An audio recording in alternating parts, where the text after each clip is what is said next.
বন্ধুরা, welcome back to Payel tells. তো আজকে মাদার্স ডে, তাই মাকে নিয়ে বেরিয়ে পড়েছি।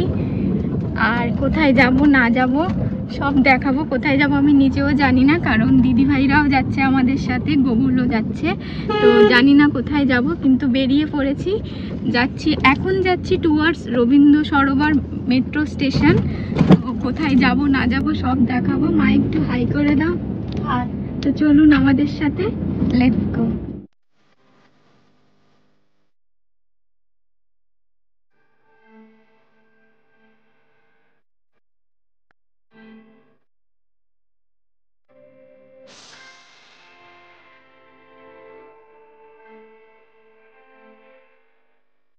এই আমরা রবীন্দ্র সরোবর মেট্রো স্টেশন থেকে টিকিট কেটে, যেটা আমাদের 10 টাকা করে পড়লো ময়দান অবধি। তো চলুন, মেট্রো এসে গেছে, ওঠা যাক।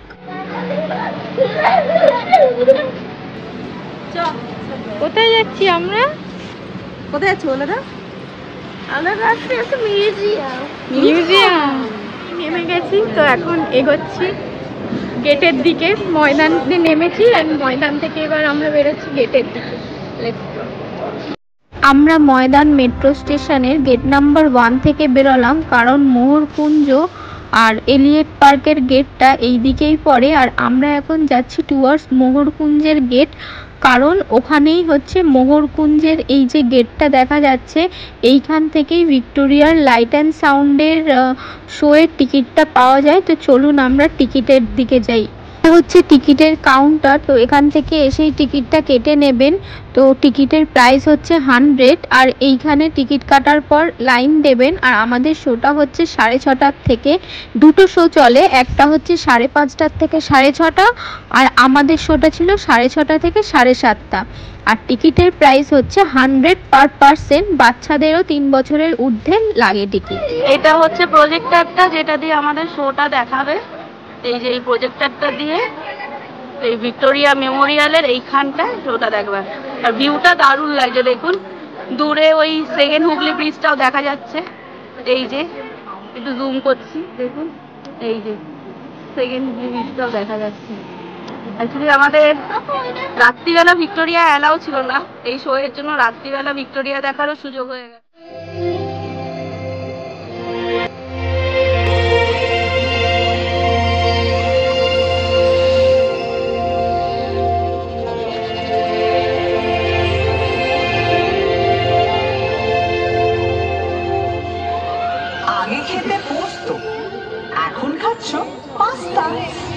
আগে চড়তে হাতি, এখন ফ্লাইওভারের রাস্তা বদলে যাচ্ছে, সেমও থাকছে কলকাতার সিন।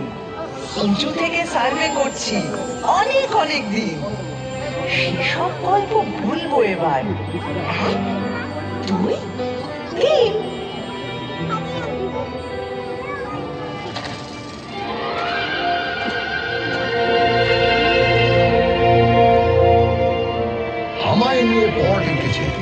এখন হচ্ছে মিম, বয়স হলো 300, 400, হাজার খানেক থিম। কি বলবে আর কি বলবে না, যদিও মেয়েটা ভালোই চেনা, তবু নিজেও ঘুরতে এলাম, দুজন মিলে টিম।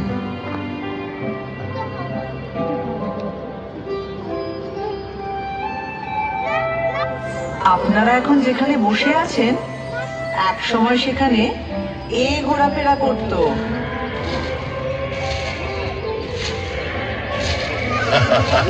কোথায় জুরাসিক পার্ক আর কোথায় পার্ক স্ট্রিট। এখান থেকে শুরু করলে মোবাইল ফোনে আসতে আসতে 52 এপিসোড লেগে যাবে। তার চেয়ে একটা চেনা জানা ব্ল্যাক এন্ড হোয়াইট দিয়ে শুরু করো। তাহলে এটা দিয়ে করি। একটা গাড়ি সাগরে বেরিয়ে এলো 38-2 এলগিন রোডের বাড়ি থেকে 1941 সালের 16ই জানুয়ারি রাত্রে, এবং সোজা ঢুকে পড়ল বাঙালি রাস্তার ভেতর।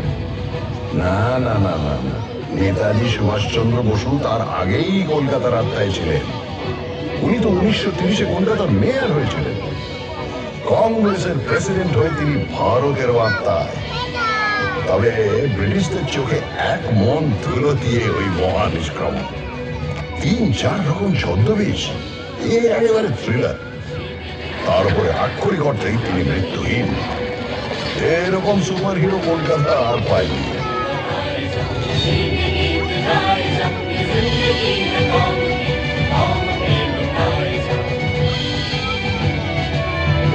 আচ্ছা, কলকাতার সবচেয়ে বড় ভিলেন আমার মনে হয় সেরা ভিলেন হলেন অমিতাভ বচ্চন।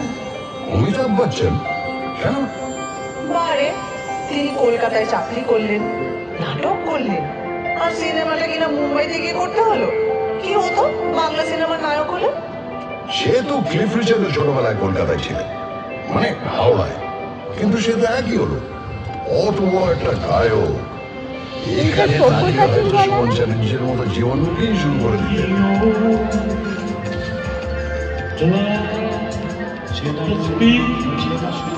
তোমাকে তো লোকে সিটি অফ জয়ও বলে। ব্রিটিশদের সময় তোমাকে বলা হতো the second city of British empire, মানে লন্ডনের পরেই। সে তো পয়সার জন্যে। এখান থেকে ব্রিটিশদের কি মুনাফা, রাজস্ব আদায়, পাট বিক্রি, কোটি কোটি টাকা। কি মুশকিল, কলকাতার নিন্দে করলে ক্ষেপে উঠবে, আর কলকাতার প্রশংসা করলে নিজে নিন্দে করতে শুরু করবে, মানে তর্ক লাগাম, তাই না? সে তর্কাতর্কি আমার রক্তে। ভারতে সেন্সরশিপের প্রথম আইন তৈরি হয়েছিল কেন জানো? 1872-এ গিরিশ ঘোষ যখন এই শহরেই তৈরি করলেন ন্যাশনাল থিয়েটার। প্রথম নাটকটাই হলো দীনবন্ধু মিত্রের নীল দর্পণ।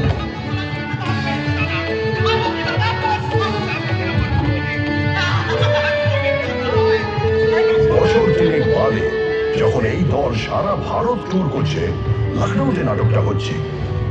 যে সিনটায় ভারতীয় রায়ত এসে অত্যাচারী নীলকর সাহেবকে মারছে, তা দেখে দর্শকের মধ্যে থাকা ব্রিটিশ সৈন্যরা স্টেজে উঠে সব লন্ডভন্ড করে দিল। তারপরের বছর প্রিন্স অফ ওয়েলস কলকাতায় এসেছিলেন, তাকে অভ্যর্থনা করা নিয়ে ব্যঙ্গ নাটক। আবার অত্যাচারী পুলিশ কমিশনার খেলিয়ে স্যাটায়ার। ব্যাস, ড্রামাটিক পারফরমেন্স অ্যাক্ট, সেন্সরের খাড়া। শোনো শোনো, যার সেন্স বেশি তার পেছনে সেন্সর লাগবেই। এটা ভালো বলেছ। 1870-এ যখন জেমস হিকি এখান থেকে প্রকাশ করলেন ভারতের প্রথম খবরের কাগজ দ্য বেঙ্গল গেজেট, সেখানে তিনি লর্ড হেস্টিংসের স্ত্রী লেডি হেস্টিংসের কাজকর্ম নিয়ে অব্দি সাংঘাতিক নিন্দাবন্ধ করে লেখা লিখতেন। আর এখনো লিটল ম্যাগাজিনেরা সমস্ত এস্টাবলিশমেন্টকে নিয়ে সেইভাবেই সমালোচনা করে। সারাদিন প্রতিবাদ, রাগ, অথরিটিকে ব্যঙ্গ, এইগুলো পেটে গজবাজ করে বলে কলকাতার লোকের লিভার খারাপ। মোটেই নয়, সব লিভার খারাপ নয়। এই হাওড়া ব্রিজ, সেটা তো ক্যান্টিলিভার, 1943 থেকে দাঁড়িয়ে আছে।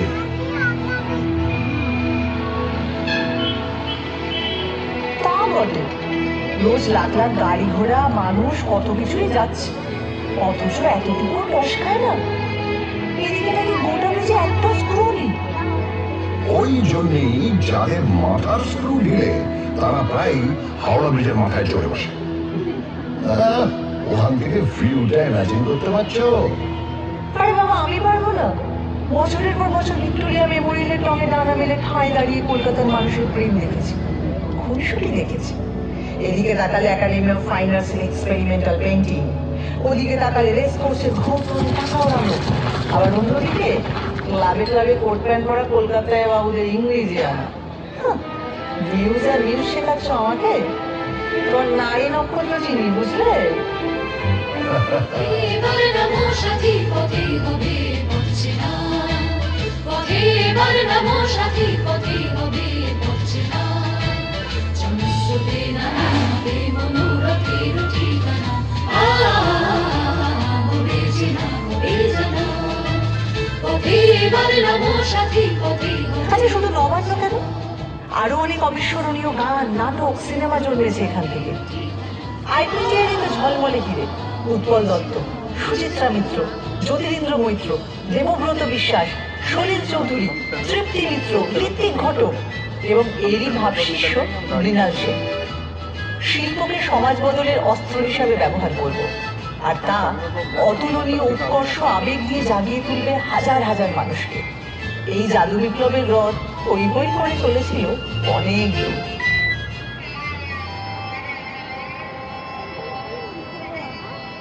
43-এর দুর্ভিক্ষের প্রায় 170 বছর আগে, তখনও তুমি জন্মাওনি। যখন 76-এর মন্বন্তর এসেছিল, সেও তো মানুষেরই তৈরি দুর্ভিক্ষ, ব্রিটিশদের তৈরি দুর্ভিক্ষ। তারা মানুষকে হিংস্রভাবে নিংড়ে খাজনা নিচ্ছিল, ধান জমিতে আফিম আর নীল চাষ করছিল। তখনও পড়ে পড়ে আমার বুকে মরেছে লাখ লাখ অসহায় মানুষ। কি করব, চুপচাপ চেয়ে থেকেছি। তখন যদি একটা আইপিটিএ থাকতো। তোমার ইতিহাস তো জেগে থাকার ইতিহাস। সেটাই তো দুর্গাপুজোকে একটা বড় পার্বণ হিসেবে আমাদের সমাজে প্রতিষ্ঠিত করলো। এ তো ভারী গোলমেলে ব্যাপার। যে লোক বাংলাকে ইংরেজের হাতে তুলে দিল, সেই লোকই আবার দুর্গাপুজো চালু করলো। একদম।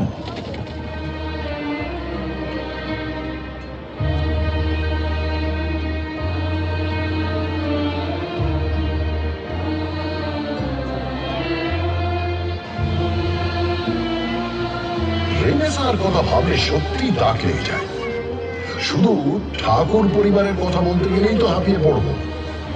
এরা বোধহয় এক একটা লোকের মধ্যে 10টা করে জিনিয়াস ভরে দিত। যেমন দ্বিজেন্দ্রনাথ ঠাকুর, তিনি সংস্কৃত থেকে বাংলায় মেঘদূত অনুবাদ করছেন, বাংলায় দর্শন তত্ত্বের বই লিখছেন, আবার বাংলা শর্ট হ্যান্ড উদ্ভাবন করছেন, এমনকি বাক্স বানানো নিয়েও বই লিখছেন। সত্যেন্দ্রনাথ ঠাকুর, তিনি শুধু প্রথম ভারতীয় আইসিএসই নন, ওই যুগে তাঁর বউকে বিলেত নিয়ে গেলেন। এবার বলি জ্যোতিরিন্দ্রনাথ ঠাকুরের কথা।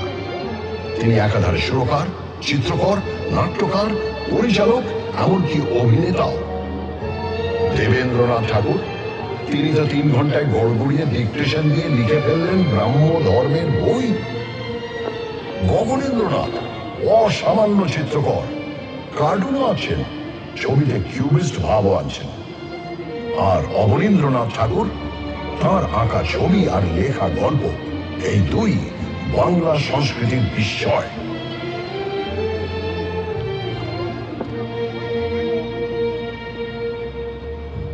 কেন রায় পরিবার? উপেন্দ্র কিশোর রায়চৌধুরী বেহালা বাজাচ্ছেন, আবার বাংলা শিশু সাহিত্যের কাঠামো গড়ে দিচ্ছেন, বাচ্চাদের পত্রিকা বের করছেন, আবার হাফটন প্রিন্টিং এ আশ্চর্য আবিষ্কার করে বিপ্লব এনে দিচ্ছেন। তার ছেলে সুকুমার রায় খেয়াল রসের গদ্যে পদ্যে তাক লাগিয়ে দিচ্ছেন, আবার ননসেন্স ক্লাবে প্লেটো বা তুর্গেনেভ নিয়ে কথাও বলছেন। এরা বোধ হয় প্রাচ্য পাশ্চাত্যের গুণগুলোকে একটা গেলাসে গুলে সকালে উঠেই খেয়ে নিতেন। হ্যাঁ, ঠিক বলেছ। এই মিলিজুলিটা আমাদের চিরকাল আছে। 1835-এ মেডিকেল কলেজও তো স্থাপিত হয়, এখানকার লোককে পাশ্চাত্য ডাক্তারি রীতিতে শিক্ষিত করে তোলার জন্য। আবার এ শহরের নৃত্যশিল্পী উদয় শঙ্কর, তিনি তো বিদেশি নর্তকী আনা পাভলোভার সঙ্গে মিলেই তাঁর বিখ্যাত রাধা কৃষ্ণ ব্যালেটা তৈরি করেন। আর সুকুমার রায়ের ছেলে সত্যজিৎ রায়, যিনি 1955-এ পথের পাঁচালী ছবি তৈরি করে একা হাতে ভারতীয় সিনেমায় নিউ ওয়েভ আনলেন। তিনি তো স্পষ্টই বললেন, হলিউডের ছবি না দেখলে তিনি নিজের ছবির ব্যাকরণ তৈরি করতে পারতেন না। অথচ সাহেবরা তাঁর ছবির মধ্যে খুঁজে পেত খাঁটি ভারতীয়ত্ব। এই মিশেল, এই আহরণ হজম করার ক্ষমতা, এ জিনিস আমার মজ্জায়। ঠিক বলেছেন। সত্যজিৎ রায় প্রাচ্য ও পাশ্চাত্যকে সমান মুগ্ধ করেছেন, আর এই জন্যই 1992 সালে তিনি পেলেন লাইফ টাইম অ্যাচিভমেন্ট অস্কার পুরস্কার।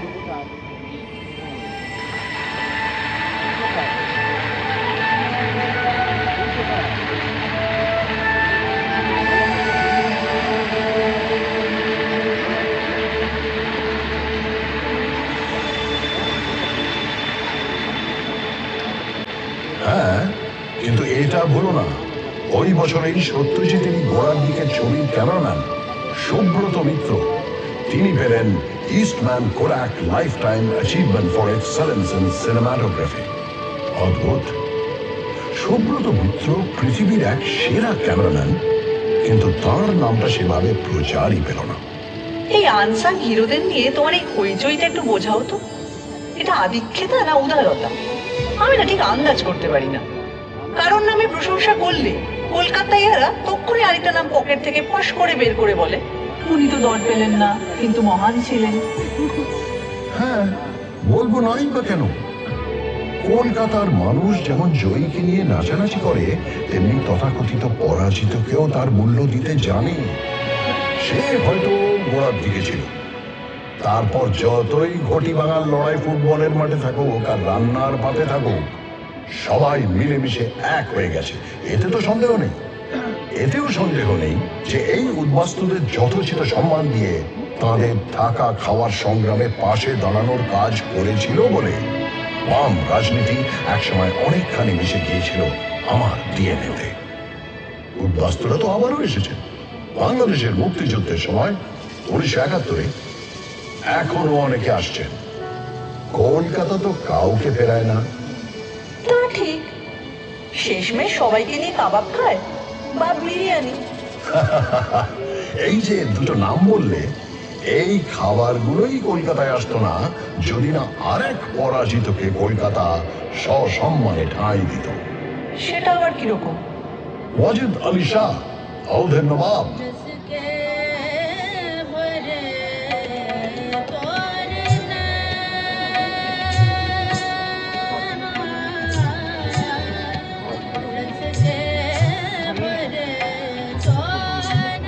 আঠেরোশো 1856 তাকে ইংরেজরা বিনা যুদ্ধে সিংহাসনচ্যুত করে নির্বাসনে পাঠালো কলকাতায়। তিনি ঘাঁটি গাড়লেন মেটিয়া বুরুজে। চালে চলনে, পোশাকে আশাকে আর অবশ্যই খাবারে মেটিয়া বুরুজ হয়ে উঠল ছোটা লখনৌ।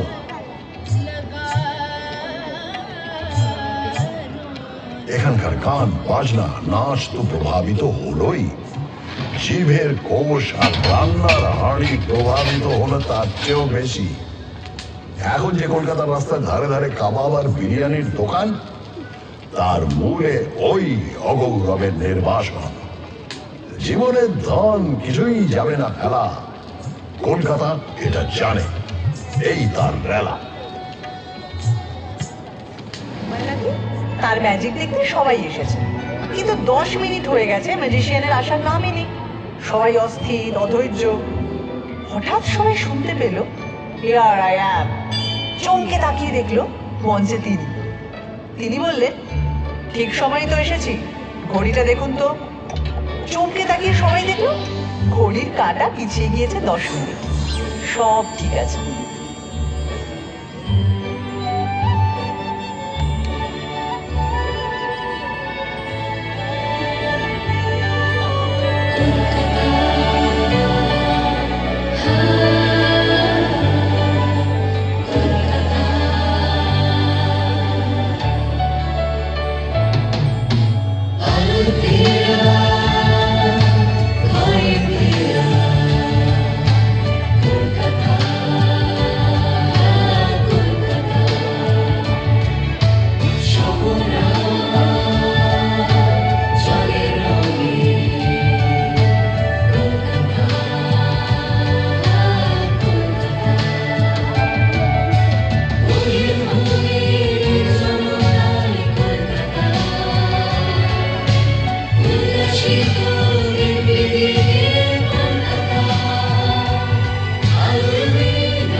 দেখে বেরিয়ে গেলাম। চলুন এবার দেখি কোন দিকে যাওয়া যায়। খুব ভালো লাগলো, এত সামনে যে আমাদের এত কিছু আছে আমি আগে কখনো দেখিনি। ভিক্টোরিয়া দেখেছি রাস্তা থেকে অল টাইম যেতে আসতে, বাট আজকে খুবই ভালো লাগলো এই শোটা, এবং এটা আমার কাছে খুব আনন্দের একটা বিষয় যে এত ভালো একটা 3D শো এখানে। হ্যাঁ খুবই ভালো, আমরা 100 খুব ভালো লাগে। বাবুর কেমন লেগেছে? আমার ভালো লেগেছে, সবাই মিলে মজা করলাম, ভালোই হয়েছে, দারুণই হয়েছে। দারুণ হয়েছে। হ্যাঁ চলো এবার। এই আমরা ভিক্টোরিয়ার থেকে বেরিয়ে বিড়লা প্ল্যানেটোরিয়ামের সামনে থেকে বাসে উঠলাম নিউ মার্কেটে যাওয়ার উদ্দেশ্যে।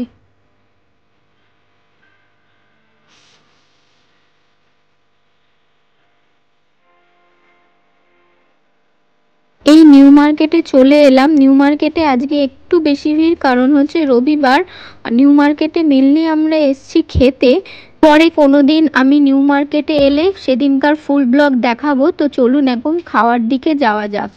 এইখান থেকে আমরা হচ্ছে চাউমিন আর মোমো দেন কাবাব ফ্রাই অর্ডার করেছি। এটা হচ্ছে মেনু কার্ড, তো আপনারাও দেখুন। আর চলুন এবার আমি খাই।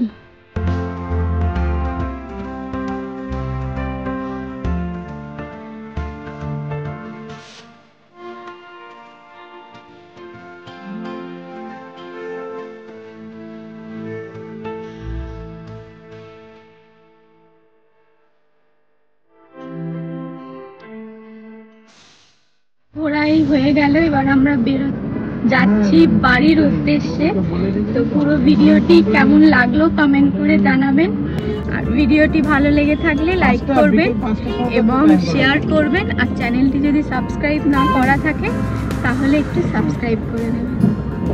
আজকের জন্য এইটুকুই, দেখা হচ্ছে পরবর্তী ভিডিওতে। Tata, good night.